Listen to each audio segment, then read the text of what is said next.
Olá, tudo bem? Hoje nós vamos fazer um estudo lindo, lindo, lindo, lindo.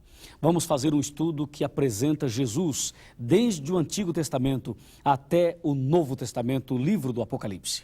O tema de hoje é a restauração do santuário na visão profética do Apocalipse.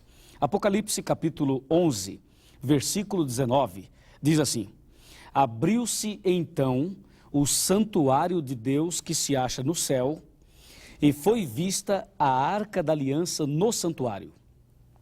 E sobrevieram relâmpagos, vozes e trovões, e também terremotos e grande saraivada. De acordo com esse versículo, existe um santuário no céu. Mas o que é um santuário? Santuário é a mesma coisa que templo ou igreja. E numa definição melhor, santuário é lugar da habitação de Deus. Lugar onde Deus habita. Esta mensagem do santuário e o santuário em si vem desde o Velho Testamento, da época de Moisés.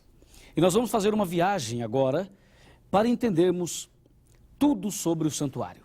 E no final, eu tenho certeza que Deus vai tocar o seu coração e você ficará emocionado ao saber que o personagem central do santuário é Jesus Cristo.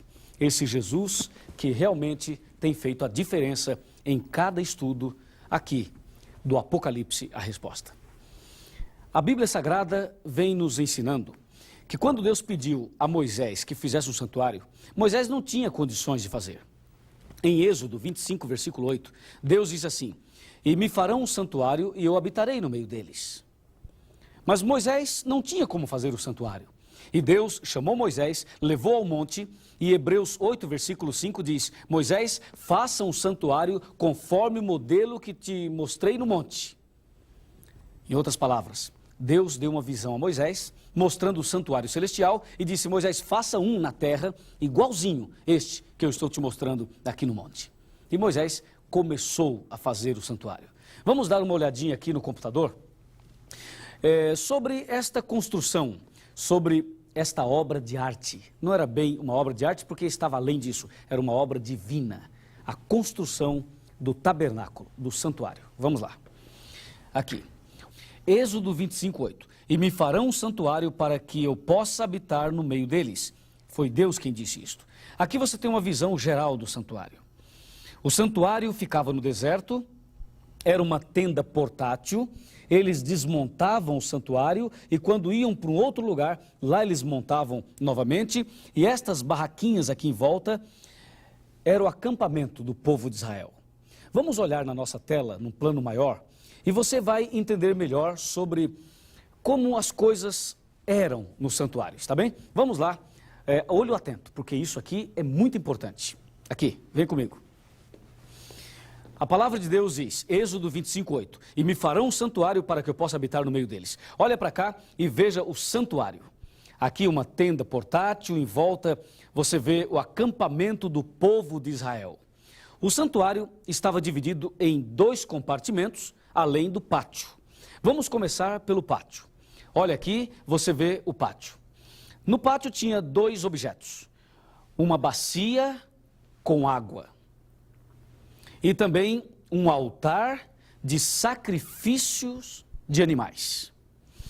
Entrando no santuário, você vê uma cortina, um grande véu, e aí nós começamos a entrar no santuário. Entrando, nós temos o primeiro compartimento. Olha aqui, o lugar santo. O lugar santo tinha 3 objetos. De um lado, um castiçal, como você pode ver, com 7 lâmpadas. E estas lâmpadas deveriam ficar ligadas continuamente, de dia e de noite. Do outro lado, você pode ver uma mesa com 12 pães. Estes pães eram chamados de pães da proposição. 12 pães feitos da flor da farinha, sem fermento. Estavam sobre esta mesa. E o terceiro objeto, ainda no lugar santo, você pode ver aqui, é um outro altar, mas um altar de incenso, que ficava quase que na divisa do lugar santo para o lugar santíssimo. Repetindo, vamos de novo, um castiçal com 7 lâmpadas, uma mesa com 12 pães e um altar de queimar incenso. Agora, vamos para o lugar santíssimo. O lugar santíssimo era dividido do lugar santo por uma grande cortina, um grande véu também. Aqui você vê este véu que dividia o santo do santíssimo. Entrando no lugar santíssimo, você pode ver uma arca, um grande caixote, uma arca de madeira revestida de ouro. Esta é a arca da aliança. A arca da aliança estava no lugar santíssimo. E sobre a arca, em cima da arca, tinha uma tampa. Essa tampa é chamada na Bíblia de propiciatório. O propiciatório, aquela tampa da arca, tinha 2 anjos, 2 querubins. Assim, olha, como você pode ver as minhas mãos. Um curvado para o outro. Olha aqui, 2 querubins sobre o propiciatório. E dentro desta arca tinha 3 objetos. Tinha a vara de Arão que floresceu, a vara de Arão. Tinha também o maná que Deus mandava do céu, o pão dos anjos, o maná. E tinha também, dentro da arca, as 2 tábuas da aliança, as tábuas dos 10 mandamentos, como você pode olhar aqui. Estes são os 3 objetos que estavam dentro da arca da aliança. E assim você tem toda a mobília do santuário. O pátio, o lugar santo e o lugar santíssimo. E agora, eu vou explicar a você como funcionava todo o ritual do santuário. É algo incrível como foi que Deus ensinou a Moisés e como funcionava na prática todo o ritual do santuário. Vamos lá para a Bíblia Sagrada, a Palavra de Deus. Aqui, vamos pegar a Bíblia e vamos ver como funcionava o ritual do santuário. Aqui está no livro de Levítico. Vamos abrir a Bíblia no livro de Levítico. Se qualquer pessoa do povo da terra pecar por ignorância, por fazer alguma das coisas que o Senhor ordenou, se não fizessem, e se tornar culpada, ou se o pecado em que ela caiu for notificado, trará por sua oferta uma cabra sem defeito pelo pecado que cometeu. E porá a mão sobre a cabeça da oferta pelo pecado e a imolará no lugar do holocausto. Então o sacerdote com o dedo tomará do sangue da oferta e o porá sobre os chifres do altar do holocausto. E todo o restante do sangue derramará à base do altar. Agora vamos trocar tudo isso em miúdos, para que você possa entender. Vamos aqui para o computador. E aí sim, nós vamos entender claramente o ritual do santuário. Aqui está. Você tem o santuário aberto, o lugar santo e aqui o lugar santíssimo. O castiçal com 7 lâmpadas, a mesa com 12 pães e assim por diante. Vamos ver o significado de tudo isso. Esse castiçal com 7 lâmpadas, o número 7, representa as 7 igrejas do Apocalipse. A luz que ficava acesa o tempo todo, ligada o tempo todo, representa Jesus Cristo, que disse: eu sou a luz do mundo. Aqui você tem uma mesa com 12 pães. Esta mesa com 12 pães. O número 12 representa as 12 tribos de Israel. E o pão em si, sem fermento, representa Jesus, que disse: eu sou o pão da vida. O altar de incenso representa o culto de adoração, representa o louvor, representa as orações que os filhos de Deus fazem, elevam a Deus. Entrando no lugar santíssimo, tem aqui essa cortina, esse véu que separava o santo do santíssimo. Lá você tem a arca da aliança.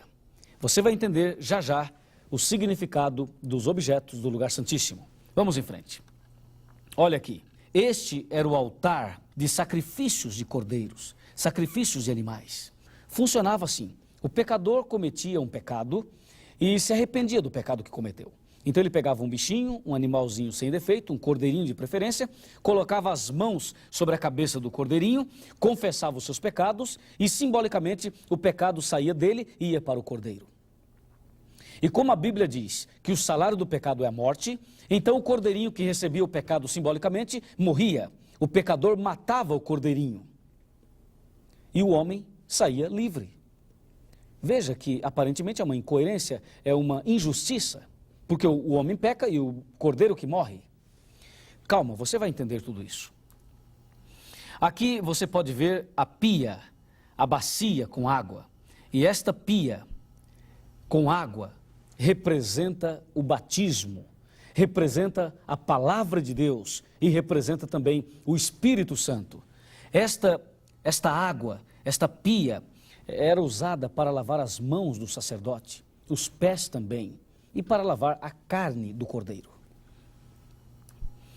Agora sim, a descrição interna do santuário. Alguma coisa eu já falei, nós vamos repetir para que fique bem claro. Lugar santo, vamos lá?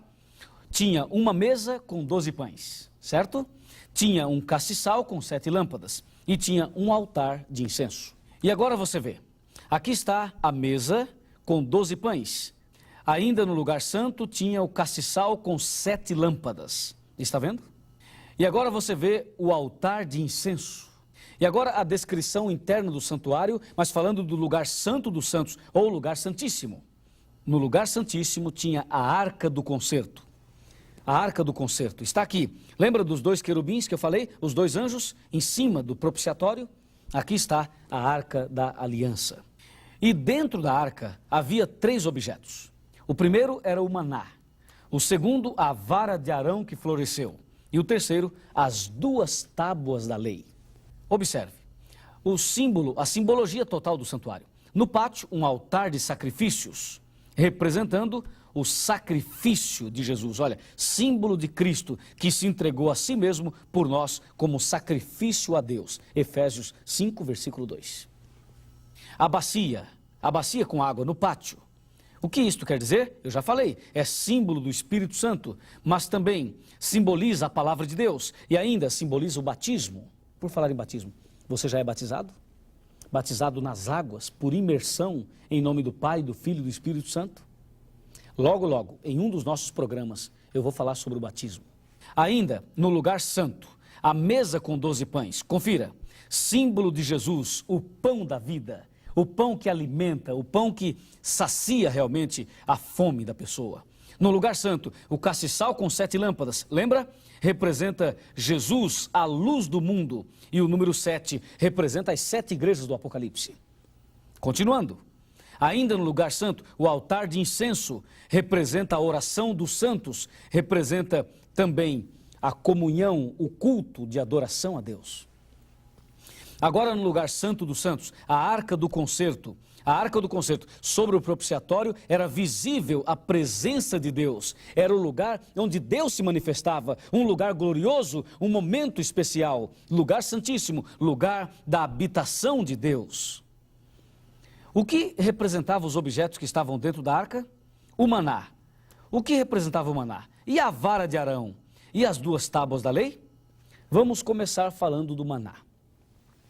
O maná representava a providência de Deus. Deus proverá. Tenha certeza que Deus cuida de nós.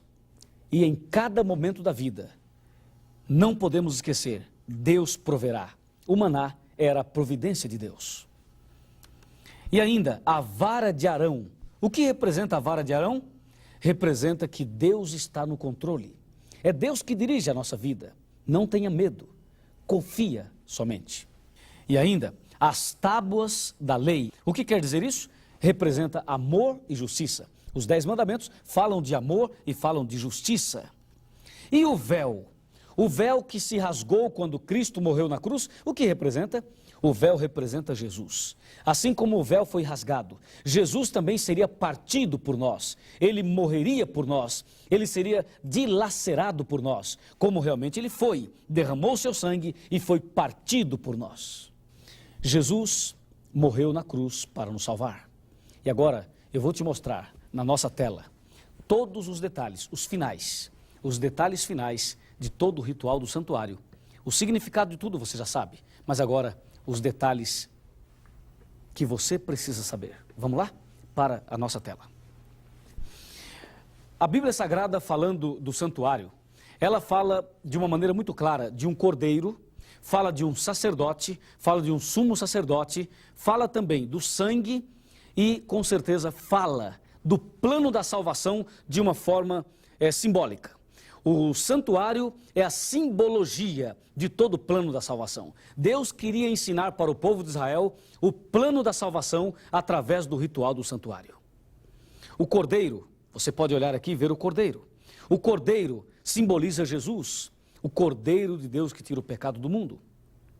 O sangue derramado pelo cordeiro, quando ele era assassinado, representa o sangue de Jesus que seria derramado.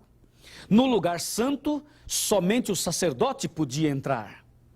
E no lugar santíssimo, somente o sumo sacerdote, uma vez no ano. Quando o pecador, arrependido, trazia o cordeirinho, colocava a mão sobre a cabeça dele, confessava os pecados a Deus, simbolicamente, o seu pecado ia para o cordeiro. Isso significa que um dia, Jesus Cristo, olha aqui, olha Jesus Cristo morreria na cruz. E por que Jesus morreu na cruz? Ele nunca pecou. O salário do pecado é a morte, mas ele nunca pecou.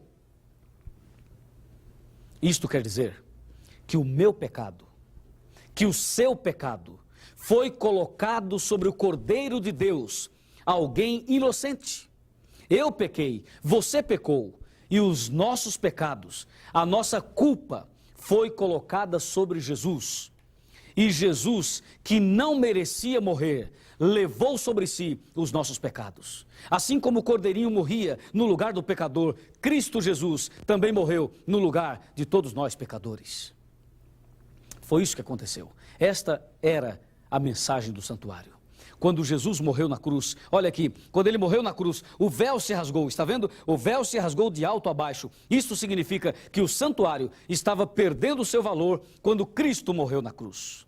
E após a sua ressurreição, Jesus subiu aos céus e entrou no lugar santo do santuário celestial. E no ano de 1844, de acordo com a profecia de Daniel 8, verso 14, Jesus passou do lugar santo para o lugar santíssimo. Isso significa que em 1844, Jesus começou a atuar como sumo sacerdote no lugar santíssimo do santuário celestial. E hoje, de acordo com Hebreus 9:24, Jesus é o nosso mediador. Jesus é aquele que intercede por nós. Ele está diante de Deus, fazendo um trabalho de expiação, fazendo um trabalho de restauração, um trabalho de purificação. O santuário terrestre acabou quando Cristo morreu na cruz. E hoje está em vigor o santuário celestial. E Jesus, hoje, é o seu intercessor, o seu mediador. Pronto, você entendeu todo o ritual do santuário. Que Deus te abençoe. E agora, o recado do coração de Deus para o seu coração. Vamos lá. O recado de Deus, o recado do coração do Pai para o meu e para o seu coração. O recado é o seguinte: a mensagem do santuário era a mensagem do plano da salvação. O salário do pecado é a morte. Para que nós não morrêssemos, alguém teve que morrer. E esse alguém, você sabe, foi Jesus Cristo. E por que ele morreu? Eu vou te contar isso através de uma história. Vou parafrasear a história do plano da salvação. Vamos sentar? Vamos conversar bem à vontade. Esta é uma história que com certeza vai te aproximar mais de Jesus. Vem cá. Você concorda que o salário do pecado é a morte? Concorda? Sim, você concorda. Você é pecador? Você se acha pecador? Concorda que todo mundo é pecador? Sim, eu sou e você também é. Se o salário do pecado é a morte e você é pecador, você deveria morrer, não é? Eu também deveria morrer. Mas por que nós não morremos? Porque alguém morreu por nós. Eu quero dizer a você que não foi um homem, não foi o diabo também que matou Jesus. Não existe homem, não existe espírito, não existe ninguém que tem capacidade para matar Jesus Cristo. Jesus veio porque quis vir e morreu por amor. Se ele não morresse, nós estaríamos perdidos. Porque o salário do pecado é a morte. Mas ele veio e morreu por mim e por você. Pagou o preço do pecado, pagou nossa dívida, nos resgatou. E hoje você pode sorrir, eu também posso sorrir, porque você e eu somos de Jesus, comprados pelo sangue de Jesus. Entenda, o pecador confessava os pecados sobre o Cordeiro e transferia a culpa ao Cordeiro. Um dia, Jesus chegou perto de nós, perto do homem, e o homem falou a Jesus: Senhor, eu pequei, eu sei que eu devo morrer, mas eu não quero morrer. Então, Senhor, ao invés de eu morrer, eu quero colocar a minha culpa sobre o Senhor, e eu quero que o Senhor morra no meu lugar. Amigo, colocamos sobre Jesus a nossa culpa, os nossos pecados, milhões de pecados. Colocamos sobre Ele a nossa depressão, a nossa dor, os nossos erros, as nossas falhas, a nossa infidelidade. Colocamos tudo sobre Jesus. E o profeta Isaías descreve de uma maneira emocionante isto que aconteceu. Olha aqui, ó, Isaías, capítulo 53, olha como ele fala. Quem creu em nossa pregação? E o versículo 2, ele fala, ele foi subindo como um renovo. E o versículo 3, ele diz, Jesus era desprezado e o mais rejeitado entre os homens, homem de dores, e que sabe o que é padecer. E como um de quem os homens escondem o rosto, era desprezado e dele não fizemos caso. Certamente, ele tomou sobre si as nossas enfermidades e as nossas dores levou sobre si. E nós o reputávamos por aflito, ferido de Deus e oprimido. Mas ele foi traspassado pelas nossas transgressões e moído pelas nossas iniquidades. O castigo que nos traz a paz estava sobre ele, e pelas suas pisaduras fomos sarados. Todos nós andávamos desgarrados como ovelhas, cada um se desviava pelo caminho, mas o Senhor fez cair sobre ele a iniquidade de todos nós. Ele foi oprimido e humilhado, mas não abriu a boca. Como um cordeiro foi levado ao matadouro, como um cordeiro foi levado ao matadouro, e como ovelha muda perante os seus tosquiadores, ele não abriu a boca.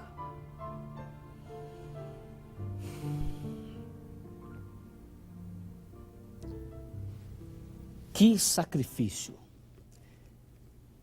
que amor, que situação. Jesus, o Cordeiro de Deus, morreu por mim e por você. Vem cá. Olhe bem nos meus olhos.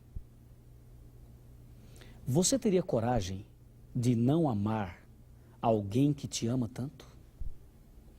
Você teria coragem de rejeitar alguém que pagou a sua dívida?